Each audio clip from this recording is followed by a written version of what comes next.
I have Kyle's WhatsApp. Maybe I can. Good morning. Good morning. Good morning, everyone. It's 6 a.m. on the 13th of January. We're coming to you. I'm from Central Florida. Dr. Kiltz is Hi there. in upstate New York.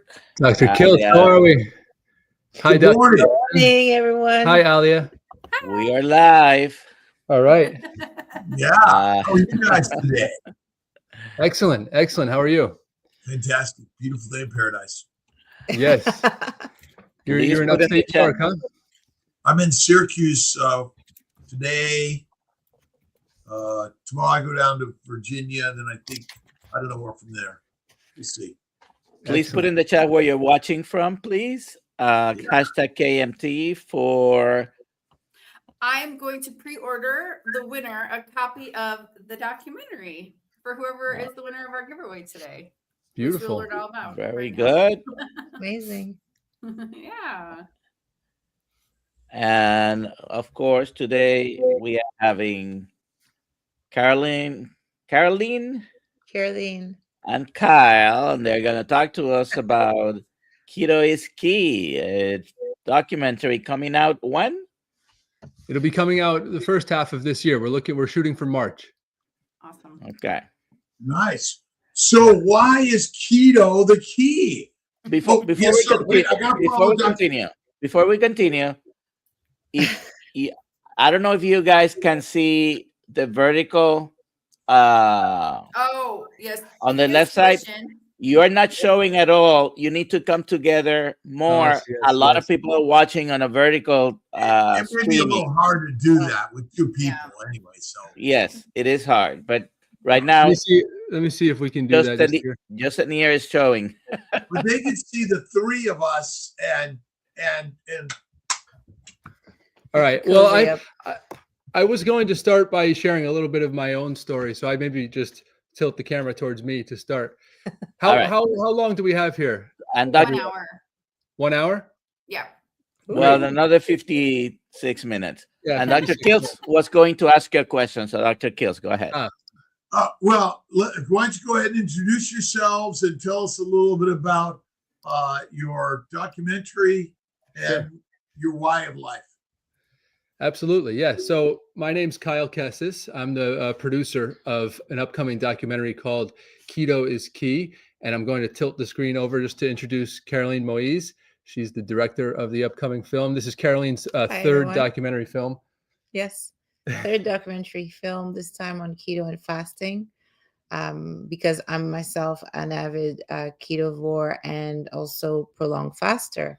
All my films come from an experiment of one, so I decided to make my third film on this. And there are other reasons, of course, that we'll talk about later, but that's it. Yeah, we'll get into it as well. Thank you, Caroleen. Caroleen has been a really guiding light for me in terms of filmmaking. But I'll tell you a little bit about how I got into this because I think a lot of people listening may also be able to connect to this. So for me, back on February 6th of 2024, I was awakened in the morning by a video call from my mom, and she had been 16 hours in the emergency room waiting for an MRI. By the time she called me, they had actually gotten the MRI results back, and they had told her that there was a mass on her brain. And so my first thought was, all right, we can manage this. I had known other people who had certain masses on their brain that had been removed from surgical procedures. So I thought, okay, this isn't the worst thing, but the next thing she told me was that they thought that it had been glioblastoma, and I had never heard of this before, but I Googled it quickly while I was on the phone with her, and it's the worst. Glioblastoma is the deadliest cancer known to science, and so finding out that your mom has glioblastoma. And then finding out what glioblastoma is within the same short period was really devastating for me. So while I was on the phone, I packed up everything that I had in my apartment. I was living in Argentina at the time, in Buenos Aires. So I packed everything I had into just a couple of suitcases. And then I got the next flight back to New York City. My family's from up here in Connecticut. So I was headed back home. But so let's see, it was 3 days after that phone call that my mom went in for what's called a craniotomy. So it's a surgical procedure. You remove a portion of the brain, and the brain surgeon goes in an attempt to remove as much of the glioblastoma as they can. But the thing with glioblastoma is it's a primary brain tumor. So it starts in the brain and then it begins to expand into other regions of the brain, making it really difficult to surgically resect. So I think the surgery lasted about an hour, and they told us that she had that they had removed about 70% of the tumor. So we learned quickly after that glioblastoma, cancer patients who have glioblastoma, they have an average life expectancy of about 8 to 15 months. So you think about how quickly this happens. You get diagnosed with cancer, then suddenly you realize you have 8 to 15 months to live if you undergo the standard of care, which is the surgical resection, the chemotherapy, and radiation. So my mom decided pretty soon after that she didn't want to be radiated. So my sisters, my dad, and myself, and a few other family members, we started to look into some developing research out there about cancer. And if you type in glioblastoma and developing research, you'll find the work of Dr. Thomas Seyfried from Boston College. Dr. Seyfried's lab team has been working on glioblastoma for over a decade now. And I think one of the important things to understand about Dr. Seyfried's work, and this of course ties into the film, is that he's proposing a completely different way to look at cancer. If you go to oncology departments and hospitals around the world that treat cancer, they're operating based on the premise that cancer is a genetic disease. In other words, it comes from mutations that start in the nucleus of the cell. But Dr. Seyfried is furthering the work of a German scientist who won a Nobel Prize back like 100 years ago. His name's Otto Warburg. And Otto Warburg's work is really important because he examined cancer cells under a microscope, and he noticed that even in the presence of oxygen, the cancer cells are fermenting glucose. Now, this is important because if you look at a healthy cell and you look at the way that it reproduces, how it takes in, what sort of fuel does it take in, what does it use to reproduce? It's a long and complex explanation, the answer to that question. But to try and simplify it, it's that cancer cells take in oxygen into a part of the cell called the mitochondria, and they convert that oxygen into energy, and that's how they reproduce. That's how cells die off, and that's how cells create new cells before dying off. But if you look at a cancer cell and you look at how does a cancer cell reproduce, it's a completely different mechanism. Okay, the cancer cell's mitochondria is dysfunctional. It's damaged from things that we'll talk about later in this conversation, like exposure to heavy metals in the air, overconsumption of carbohydrates, poor sleep, stress. So the mitochondria becomes dysfunctional, and instead the cell is searching for a way to reproduce, and so it relies on the consumption of glucose outside of the mitochondria in order to reproduce. And this phenomenon that Otto Warburg noticed 100 years ago, that cancer cells were fermenting glucose in the presence of oxygen, has become known as the Warburg effect. And it's pretty well known throughout oncology, even though to this day our oncological practices aren't based on this theory. But Dr. Seyfried up at Boston College has done this research over the last several decades. He's been up there running his cancer lab for 40 years, and he's conducted experiments to verify the Warburg effect, to say that yes, cancer cells do ferment glucose in the presence of oxygen, and that is a major difference in the way that they generate energy compared to healthy cells. But he's also noticed that cancer cells ferment glutamine as well. So now we have this breakthrough understanding that cancer cells, they are able to take in two sources of fuel, just two types of fuel. The first is glucose, which the carnivore communities, the keto communities are well aware of. And the second is glutamine, an amino acid that gets fermented inside the mitochondria and inside the cytoplasm. So I'm learning all of this as I'm watching his YouTube videos, as I'm reading his research papers, and as my mom is attempting to recover from the surgical resection, which took place on February 9th, just to locate you in time here, going almost 2 years ago. And what we learned is that Dr. Seyfried has put in place what's called the Press Pulse protocol. He's published about this, that cancer patients can reduce their glucose and attempt to block glutamine with a glutamine uptake inhibitor. And this way you can, based on my previous explanation, you can start to essentially starve or cut off cancer cells access to their fuel. And so we tried to put this in motion with my mom. We tried to, the first few things we did, we ordered a food scale. We started weighing everything that she would eat. We started to map out her meals in a very systematic manner. My sister came from data management. And so she would create these spreadsheets, how many grams of carbohydrates, how many grams of protein, how many grams of fat per meal. And we were trying to get her into ketosis with a ketogenic ratio of 2 to 1. I'm sure Dr. Kiltz, your audience is really well familiar with the ketogenic ratio. You know, you have 2 grams of fat in comparison to 1 gram of carb plus protein. So if you're consuming 20 grams of fat, then you want to consume let's say 6 grams of protein and 4 grams of carbohydrates. 20 grams of fat, 6 grams of protein, 4 grams of carbohydrates. That gives you a 2 to 1 ratio, right? You've doubled protein plus carbs equals half of fat grams. And this will likely get people into a state of ketosis. If you practice this for, some people it takes 2 days, some people it takes 6 days, some people it takes up to a week or more. But if you practice this 2 to 1 ketogenic ratio, you're likely to get yourself into a state of ketosis. You can know this by pricking your finger with a keto mojo. There are a lot of different devices you can use. Prick your finger, test your glucose, test your ketones, and you're looking for a ratio between the two of something under 2.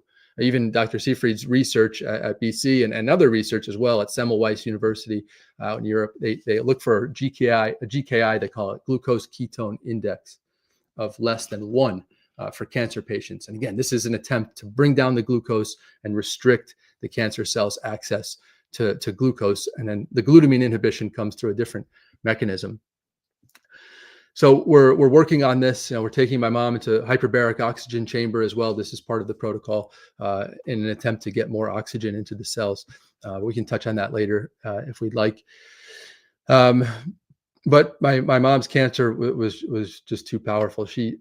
The cancer was located in the thalamus of the brain. If you look up, if you go to YouTube and you type in a video on the anatomy of the brain and you watch a 3-minute video, you'll learn about how important the thalamus is. It's in charge of so many of the major relay signals that take place in the brain for sensory input and many motor functions as well. So a lot of these like primal human functions pass through the thalamus at some point, and that's where my mom's brain tumor was located. So not only is it glioblastoma, the most significant, strongest cancer that we know of, but it's also located in this really primal area of the brain, in this case for my mom. And so my mom passed away after just 7 weeks of diagnosis. So, Oh, wow. you think about this, you think about how significant this cancer is, and that it takes people in 8 to 15 months on average with therapy. And my mom was gone after just 7 weeks. So we didn't really have time in the end to implement these practices, ketogenesis and glutamine inhibition. So I took a couple of weeks off after that. I traveled around. I have 2 sisters, as I mentioned, who went through this with me. We went to Glacier National Park out in Montana. We kayaked, and then we hiked in Canada as well, in Vancouver Island. But I came back to Connecticut after that in the summer. So now we're in the summer of 24, and I was still thinking about Dr. Seyfried's research. I was still thinking about other cancer patients who had gone through this, because there had been high profile in the cancer community cases of patients who had practiced glutamine and glucose reduction and were using it to manage their cancer. Pablo Kelly, you can check out Pablo Kelly online. He lived for 10 years with glioblastoma and all he did was lower his glucose. I mean, think about that for a second. You have Pablo Kelly, who was diagnosed with a glioblastoma in, I think, 2014. All he did was lower his glucose. He didn't do glutamine inhibition. He didn't do hyperbaric oxygen. He didn't do mebendazole, which are other components of the Press Pulse protocol. He just lowered his glucose, and he actually did have periodic surgical resections to keep the glioblastoma at bay. But essentially, by lowering his glucose, by staying in ketosis, he lived for 10 years with a disease that should kill most people, 95+% of patients within 8 to 15 months. So there are other cases like this as well of patients who've done this. And so that, combined with just the sheer like logical strength of Dr. Seyfried's work and of other work in this, for me in my head now, this community is growing. People who believe in therapeutic ketosis, Dr. Dom D'Agostino, Dr. Baz, Dr. Seyfried, a lot of whom are in our film coming up. So I got back from the West Coast and I emailed Dr. Seyfried and told him all of this. And he said, why don't you come up to take my class at Boston College in the fall of 2024? So we're going back like 15 months now. So I go up there to BC, I take his course.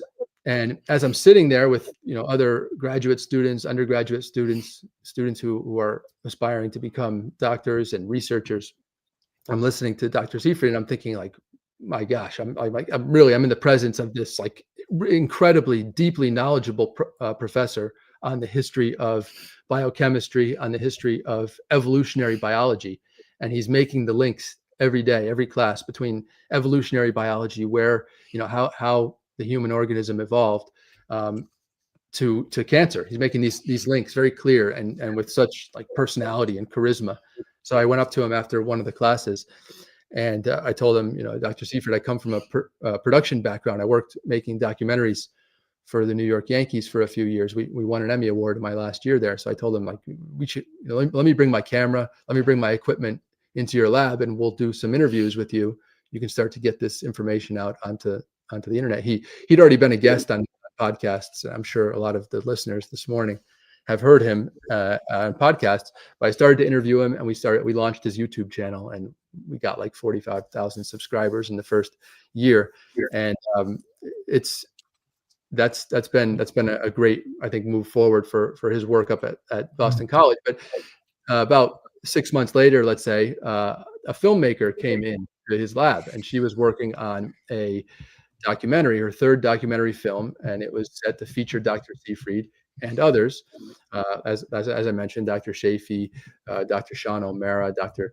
Rashni Sangani, who's practicing out in India, and it was Caroleen, who's seated next to me this morning. So I wish we had a camera lens wide enough for both of us here, but Caroleen came in, and she was working on a film that was primarily centered on visceral fat. It was her concept was to look at the fat that builds up around the organs, around the liver, around the heart, and this is really significant. Dr. Sean O'Mara is a leader in this field, but this is becoming well known. You have non-alcoholic fatty liver disease, for instance, where a fat builds up around the liver and it leads to many downstream chronic illnesses. And so Caroleen was working on this film already. She and I met that morning, almost a year ago, in Boston College. We soon after became a couple, and then we started to work on this film together. And so it started to take a bit of a different direction. The more and more interviews that we conducted going forward, the more we started to realize that everybody in every doctor, every researcher that we were focused on, they were in some manner, to answer your original question, Dr. Kiltz, they were in some manner advocating for the use of the ketogenic state in order to prevent and reverse chronic illnesses. So that became the title of the film, because whether it was Rashni Sangani in India, who's an American-born doctor practicing in Mumbai, because there is this epidemic of diabetes in Mumbai, in her home country where her parents are from. So she's decided to go out there and help she's decided to help people with diabetes treat their diabetes using low carb diet. And a lot of these folks out in India are vegetarians. You guys know very well how difficult that can be to remain in ketosis while eating a vegetable-based diet. But she's doing it out in India. Of course, Dr. Seyfried, I extrapolated on his work how low carb is important to his protocol to reduce cancer cells viability. Then you have Dr. Seyfried you have Dr. O'Mara who's prescribing sometimes 3 days of fasting to his patients in order to reduce visceral fat. So we started to see this. Dr. Pradeep Jamnadas down in Florida, he's a cardiologist, using fasting and ketogenic diets to reduce the buildup of fat around the heart and to actually improve coronary heart artery disease as well. So that became the basis of the film. And we realized, like, it's ketosis. While there are many other metabolic pathways that are activated when you go into ketosis or when you fast, the generation of ketones in the liver by the liver was really one of the key metabolic processes that we noticed. And I'll just finish up this long intro here by just giving my interpretation of what ketosis is, because we hear it a lot. We see it on magazine covers and it comes up on our YouTube feeds, keto this, keto that.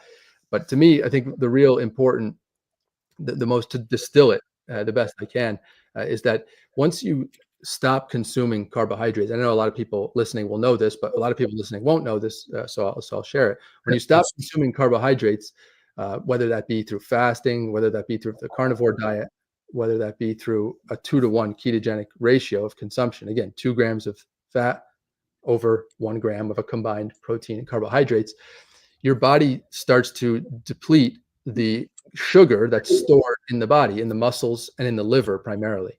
So as you're walking around, as you're exercising, as you're going through your day, you're using the stored glycogen in the muscles and in the liver. Now, once that glycogen is depleted and there's, let's say, no more glycogen in the body, there's no more glucose remaining, the body begins to look for another form of fuel. It says, okay, we have no access to glucose. We're not taking in carbohydrates. We've used all the stored glucose. Let's go to the fat stores around the organs. Let's go to the fat stores, subcutaneous fat stores around the body, in the stomach, the legs, wherever. And let's, send that fat to the liver, and the liver converts the fat into ketones. And the ketones get sent to the heart, and they get sent to the brain and other vital parts of the body. And the brain in particular loves running on ketones. The heart uses the ketones, and the ketones are more energy efficient. It takes you fewer ketones in order to generate the same energy that glucose is able to help you generate as a fuel. So this is keto, right? You lower the carbohydrate intake, you expend all of the glucose that's stored in the body.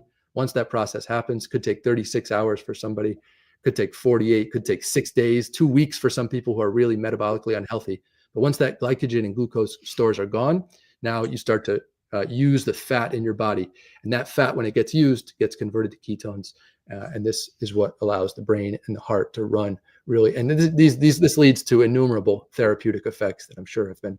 I know Dr. Ben Bickman was on Dr. Kiltz's podcast just a few months ago. I listened to that. It was a terrific episode. And I mean, he's a great, I mean, he's terrific to a commentator and a scientist on this whole thing. So, I mean, that's a long intro, but you told me we had an hour, so I felt like we could get into it. It's really been great, you guys. By the way, for those listening, if you want to hear a lecture by Dr. Seyfried, look in our channel. He was with us in Boston when we were last June. Yeah. And he had an excellent talk in our Boston meetup last year. Go ahead, Dr. Kiltz. That's Jim Slotnick, who wrote a book called A Short Life. He died of glioblastoma long ago. He was in UCLA Medical School first year. He's diagnosed with glioblastoma. He's dead in 2 years. He wrote this book. The day before he died, he finished this. It's called A Short Life. It's on Amazon. And I keep pictures of the people who inspire me every day. Craig Humphrey died of esophageal cancer. Dave Kilmer died of lymphoma. Healthy people, by the way. And you're right. There's a story here that through the people who have come before us and suffered, we're inspired to heal our brothers and sisters, and that really is important. And there's a simple story here. Plants are poisonous, and fat is masterful. Nobody eats fat. Nobody eats fat. And my theory is visceral fat doesn't cause any disease. It's a sign, and neither does liver fat cause disease. It's the plants and the protein that damage the cells of the organs, but fat gets blamed. Even today in the carnivore world, fat doesn't cause it. It shows up because physiologically and biologically, we're built to get fat. And so I just, just a little shift in a little bit of how we look at it. But you're right, Otto Warburg, who Hitler did not kill. That's right. Because Hitler was afraid of cancer. And Otto Warburg was the only dude that he could trust. So he'll try to keep him alive. It's pretty interesting. But your mom is all of our inspiration, right? Our brothers and sisters that have suffered and inspired us to share a story that you guys are working with. And Caroleen, you want to and it was, I want to mention as well, Caroline's mom right now has dementia. And so that's another way she's in the throes of this battle. So yeah, everyone. And this is our world. Right. We've been brainwashed to believe that fat and adipose tissue is still the cause of disease, and it's not. That's right. And unfortunately, a lot of folks out there are sick, including my mother. So basically, as I mentioned before, I was always interested in health and the ways to cure the body with natural remedies, including food, first and foremost with food. And so after discovering paleo, I felt amazing, made a film about it. But short story is, or the short version of this very long story is that I also started to slip down that slippery slope with paleo, meaning I felt great in the beginning, but as you know, paleo folks would know this, we love our baked goods. And so slowly but surely, I didn't even realize how many carbs I was consuming per day. I continued to eat my protein and plant source, but I was also incorporating a lot of way too many nuts, way too many things that we weren't designed to eat in massive quantities. And after a short while, I started feeling all these symptoms come back again, and the bloating, the discomfort, the IBS, everything kind of like slowly creeped back in. And that's when I had to really stop and think, what am I doing? Like, what am I doing to, like, I'm eating paleo, what's wrong? And, discovered keto and also prolonged fasting. And once I started that, for me, it was the revelation. I was like, paleo is great, but this is really where I needed to go and focus and probably stay. It's like keto or very low carb. And that's what's been working for me really well. In the midst of that, my mom, started developing dementia. So now on top of all this, I have this very, pardon the pun, visceral reason to really make this permanent shift in my life, but also for my mother, because we're trying to, I don't live with her, but we're trying with my brothers and my father, we're trying to put her on a ketogenic diet and limit her carbs as much as possible. And this diet for now is mostly animal based, of course, and a lot of contains a lot of healthy fat and protein.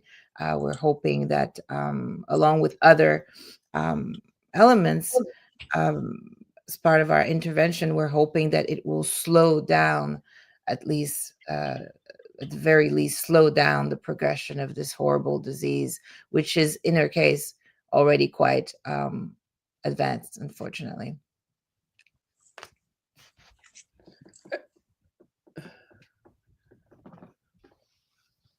A Guide to Fertile Life and Beyond, Dr. Kiltz's health building book. It's sort of we all transition. I was, standard diets, Good on you. and then found Atkins and Weight Watchers, and then found paleo. My patients taught me paleo, and then I found keto, and then we cleared all the yik yak and found carnivore. And that's the importance. And your storytelling to help us all sort of step from one to the other, but the stories are really the critical part to all of this, and because that's why your mom, Jim Slotnick, and Dave Kilmer, and Craig Humphrey, and my sister Marianne, who died of diabetes at 52, had it from stage 4. It's such a complicated story, but what if it were really so simple? Occam's razor. And as you're sharing these stories, someone's going to sort of connect with each of those stories you're telling, and ultimately, the Bibles of the world are more powerful than Scientific America. And getting back to our ancient roots, which is really truly an animal-based diet, fatty meat, and plants and protein maybe are more poisonous than we realize. Yeah, absolutely. I mean, it's not just my mom. It's not just Caroline's mom, as you mentioned. I mean, at this point, you go into any room in the United States, and anywhere for that matter, but we're here in the United States, so we'll focus there for a second. Everybody's mom, everybody's cousin, everybody's neighbor has dementia, diabetes, heart disease, cancer. I mean, those 4 we know well from a lot of the many of the loudest voices in this space. Those diseases are claiming, like in some cases, 80, 85, 90% of they're the 90% of the reason that people today die is because of dementia, diabetes, heart disease, and cancer. And we're working on it. We're working on getting the word out. And I think I see all of us as doing that, whether it's you, Dr. Kiltz, whether it's Dr. Seyfried, whether it's our attempt here to make stories, documentaries about this. We're trying to let people know that, it comes down to a very simple fact that what we consume is leading to our health or to our lack of health.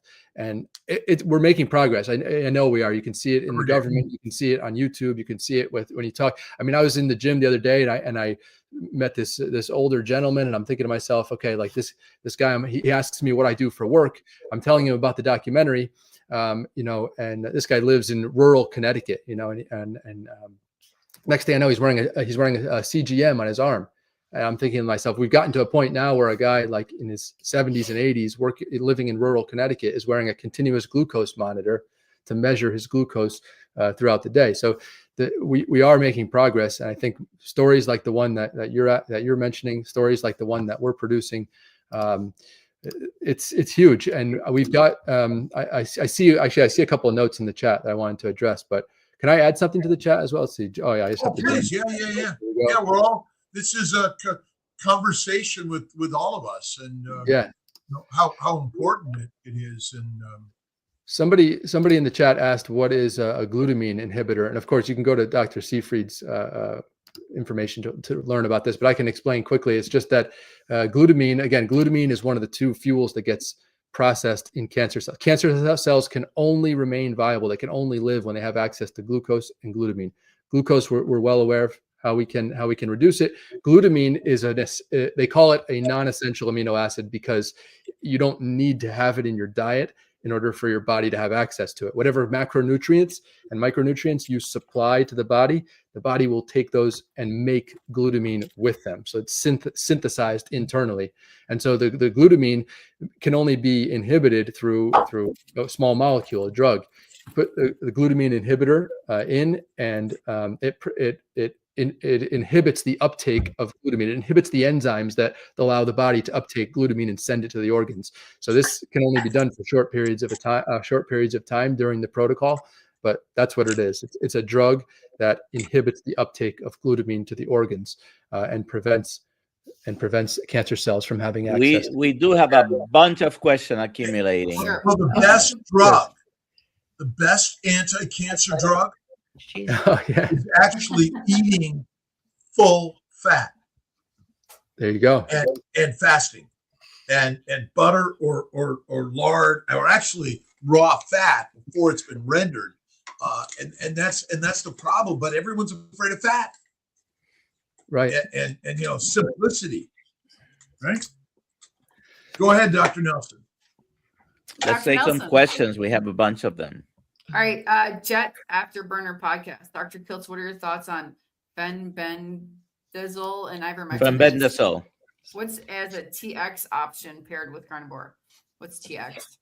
Treatment. I don't know why you'd take those things unless you had some medical issue going on. I mean, I don't think these are supplements or things you should take every day. Well, they are medications associated with some benefits in cancer. And what do you think, Kyle? Yeah, fenbendazole. Fenbendazole is going to be studied at Dr. Seyfried's lab right now. One that you can look at that he has a lot of published research on is called M-bendazole. M-bendazole is it's like a parasite medication, and this can help prevent the tumor's access to this can help you treat the tumor as well. But yeah, fenbendazole I know is being studied in the cancer field. Ivermectin is as well. They're almost identical for fenbendazole and mebendazole. Yeah. So many people are going to Sophia Clemens, and I interviewed her a few years ago, and her treatment is really raw fat and fasting, and quite amazing how many people have significant benefits. Dr. Seyfried is amazing. He works in a standard world. That's part of his challenge, meaning that he must integrate both keto dietary protocols and the modern medical protocols. And so there are those that believe, like Sophia Clemens, that really you can help and heal many of these people by simply using raw fatty meat and fasting. Just to kind of throw that part of it that I know people have mentioned, Sophia, we should get her on again. And I think, that's really a good one, but that's the one part that Dr. Seyfried's kind of handcuffed with. But I do believe that the keto state, which is actually our natural ancient state anyway, because we didn't eat 3 to 4 times a day. We might have eaten 3 to 4 times a week or a month. And we ate fatty raw meat, which maybe in that short amount of time, we really need to force that. But next question, Dr. Nelson. I think this was a comment that has been addressed. Sure. Yep. Thomas Seyfried, he was speaking with us last year at Boston, and there's 2 or 3 videos with him on the channel talking about cancer research. Here, you want to ask your own question, Dr. Nelson? I had put this because didn't want to interrupt Kyle at the beginning. Did filming this change your perspective on the standard of care in modern oncology? Oh, yes, 100%. I mean, before my mom was diagnosed 2 years ago, I was like most people in society. I thought, okay, if you get cancer, you go to, we live here near Yale University, renowned university. Okay, you go down to Yale. It's called Yale New Haven Hospital here in New Haven, and you go see the best doctors in the world. You go see these people who who have studied this and who understand this. But once my mom was diagnosed, and once I discovered a lot of the different scientists here in this community, namely Dr. Seyfried, I learned about how a cancer cell actually functions and what are the things that it relies on in order to remain viable and to reproduce. And then I learned that what's being done in oncology departments is not based on the newest and most accurate science of how cancer cells work and how they function. And so that led me to where I am today and to meeting Caroleen and to working on this movie. So yes, it totally changed my perspective on the standard of care. Standard of care radiates people and gives them poisonous chemical therapies. And this has all types of they call them off-target effects. Dr. Seyfried sometimes says, if you give a patient chemotherapy, they go bald sometimes. So why are we attacking the hair follicles of a person when the tumor is in their is in their pancreas or is in their brain? But yes, it totally did change my perspective. And And I'll Did just the say film as well- address the film address the boogeyman, the cholesterol issue? Yeah, I'll let Caroleen talk about that, because Caroleen, her first documentary is called Love Paleo, back in 2016, Caroleen.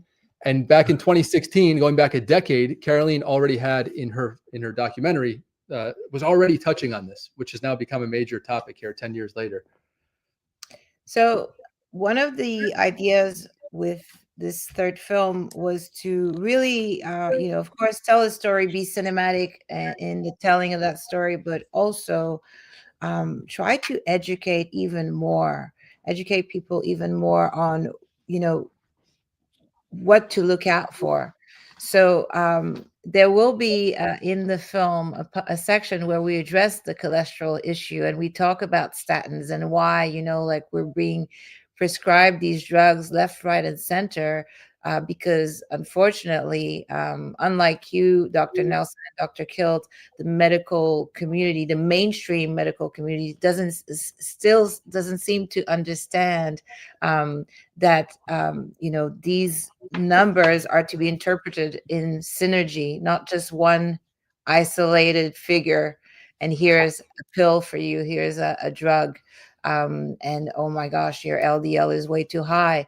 Not understanding that depending on what the person eats, that will, obviously affect their the levels, the cholesterol levels and whatnot. So that's part of my mission with this film, is to really make sure that people understand for themselves how to interpret to a certain degree, and bring this to their doctors, and not be just like a passenger sitting there with like my doctor telling me everything I need to know about my body, and me not understanding or vaguely understanding these concepts.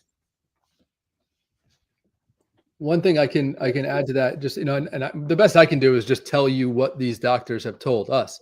And Dr. Pradeep Jamnadas down in Florida, I mean, he, as I mentioned him before, he advocates for fasting, advocates for a ketogenic state. He helped us understand that, to answer the question more directly, is address the cholesterol issue. A lot of people look at LDL cholesterol as a leading marker for heart disease.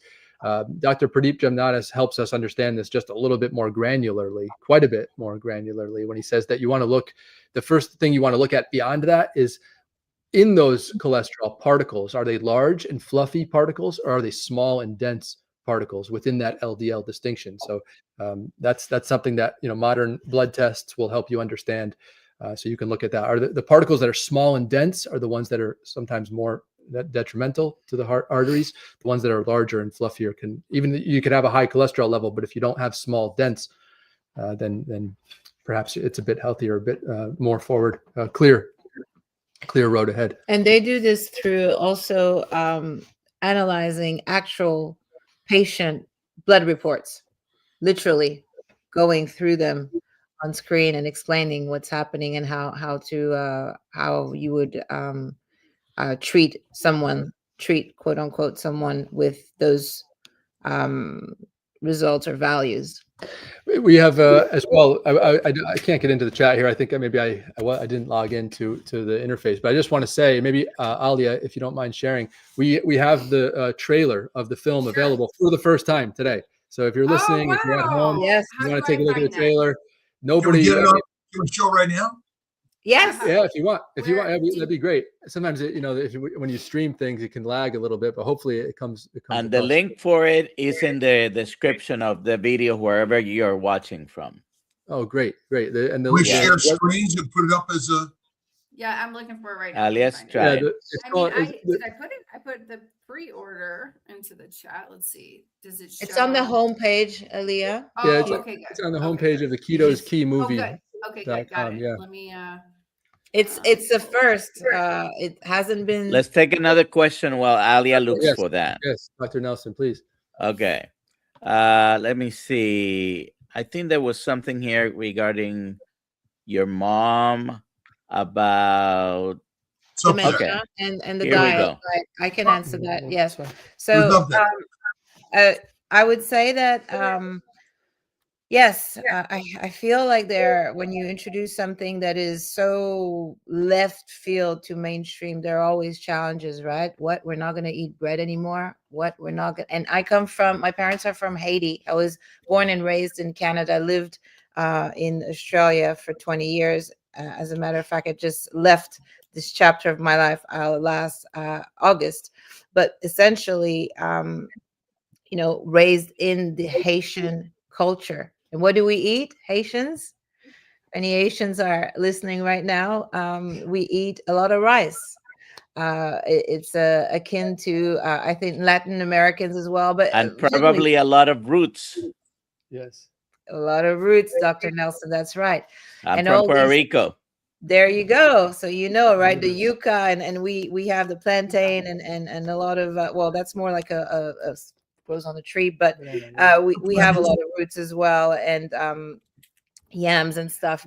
And so basically, just to kind of like transfer that knowledge and also make it stick with my family, and like get them to understand this is what we're doing now. We're going to eat, the majority of our calories are going to come from animals. And still, like baby boomers with this old conception of like, oh, but I can't eat that much fat. Isn't that going to be detrimental to, our arteries and our heart and all that? So yes, there are challenges, but I've been, luckily my brothers and my father, they're very open-minded people. So after quite a bit of like showing them the science, explaining, and also, mind you, my father doesn't speak much English. I'm from Montreal, so you will notice French Canadian. So French is my mother tongue, and so my father speaks primarily French and Creole. So all this literature is in English. There are technological challenges. Excuse me. Of I can do it. Anyone who is a bit tech savvy goes online. Oh, it's in Hungarian. Let me translate that in English. Not so easy when you have limited knowledge of tech. So, but we're getting there. We're getting there, thankfully. There's been also, we've been able to boost her nutrition with supplements. And I think seeing a slowdown of the progression of the disease has been very encouraging. When people see results, they're encouraged to continue with what they're doing.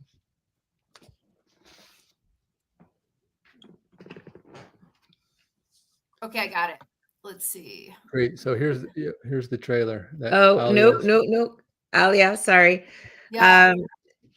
That's good that you brought that up, because that's not where you're supposed to go. Sorry. It reminds me that, yes, it reminds me that we also need to change the link there. If you go to ketoiskeymovie.com and you just click on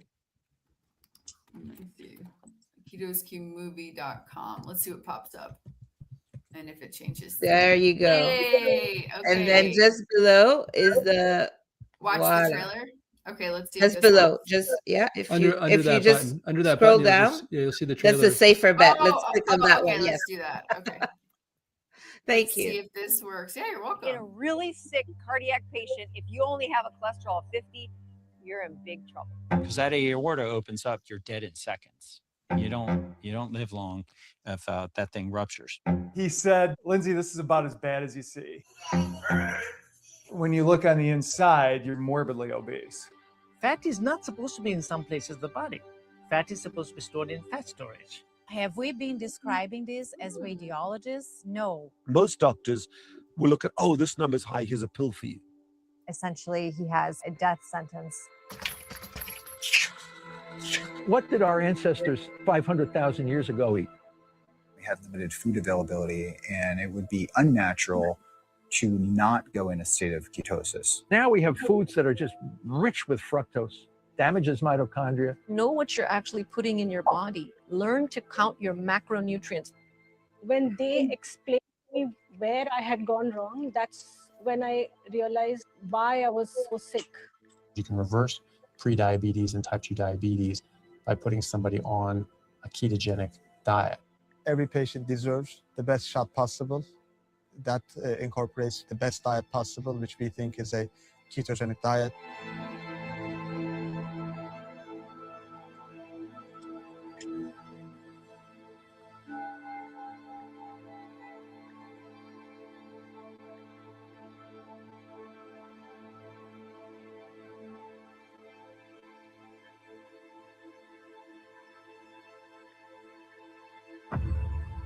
Food is my medicine, but the right kind of food. That was awesome. Awesome. Thank you. Thanks. So this is a full length feature documentary that we've been working on. Caroleen's been working on this for about 2 years. I've been involved in the project for almost 1 year. So it'll be coming out first half of the year. As Alia shared there, you can go to ketoiskeymovie.com and you can pre-order it if you want to have the movie emailed to you or email you. We can email you when it comes out. You can go to ketoiskeymovie.com and pre-order it.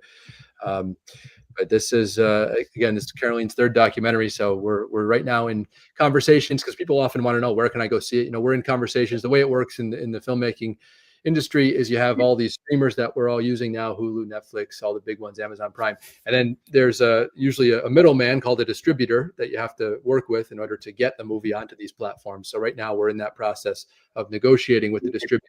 And then to have them present it to these major streamers. We've already gotten a lot of interest from distributors who want to get it out to Netflix and Hulu and others. Awesome. But even if that, sorry, Dr. Kiltz, go ahead. You've been working on this project and you've seen the suffering. Is there a basic, simple story that you can relay? And it's the bottom line of this movie and the whole reason we're all doing this. Yeah. Absolutely. I mean, if I had to try to distill it, there are a lot of different messages, but I think to distill it would be to understand what you're putting in your body. And I think previously it had been, don't eat junk food and all of that. But now we're realizing that you can even get more specific than that. If you can reduce your carbohydrate consumption, and if you really want to get specific and measure it, 20 grams of carbohydrates per day or fewer, if you can reduce that, you can get your body into a really healthy state, and you can start to heal major issues that so many of our families are dealing with. I think it's also about reminding people about how powerful food is over pharmaceuticals, which is our go-to in North America, and that wave has taken over the rest of the world as well, or is on its way. So we're trying to reverse that tide, right? And remind people, and educate people. For the ones who don't know at all, educate them on the power of food, and those who used to know and forgot, it's about reminding them how powerful what you put in your mouth is. How much it's a challenge because of our cultural roots, which are mostly peasant roots. Yeah, peasants are fed plants. Peasants are fed plants. Keep them domesticated. Yeah, and even in a lot of cases in history, reduced quality. Like let's just compact it into a biscuit or something even less vibrant, less alive. Just one more thing I want to touch on, because we haven't talked about this as much, is the fasting element. We talked about a bit of carnivore, a lot of ketosis, but fasting as well is an incredibly powerful tool in order to get our bodies into this state that we keep talking about. So Caroleen has done a lot of prolonged fasting, and I think we'll start to hear more and more about this as we go forward in these next. What's few the years. longest Caroleen has done? I'm still a novice, Dr. Nelson. 8.5 days. Okay, well, that's good. That's good. But Dr. beyond Nelson that, did 22. I did 15. I'm on day 2 of 7 days of fasting right now. Nice. Oh, excellent. How do you feel, Dr. Kiltz? Your day 2. Awesome. I feel awesome. Always awesome, by the way. You lead with your thoughts first. Faith is always first. Faith trumps everything. Fatty meat and fasting, and it's amazing. We can do whatever we think we can do or can't do. Yeah. Dr. Kiltz, someone wants to know, long handle here, Jets Afterburners podcast. Can you clarify what raw fat is? Well, it's the stuff we carry here, and an animal carries here also. That's raw fat. No other animal cooks their food. And if you look at Pottinger's cats, you'll see that some of the damage was done because of cooked meat and pasteurized milk. And so ultimately we evolved as ancient hunters, and it's raw fatty meat. It actually kind of looks just like that. And it's actually the healthiest thing to eat. But that's hard to believe. You can't do that.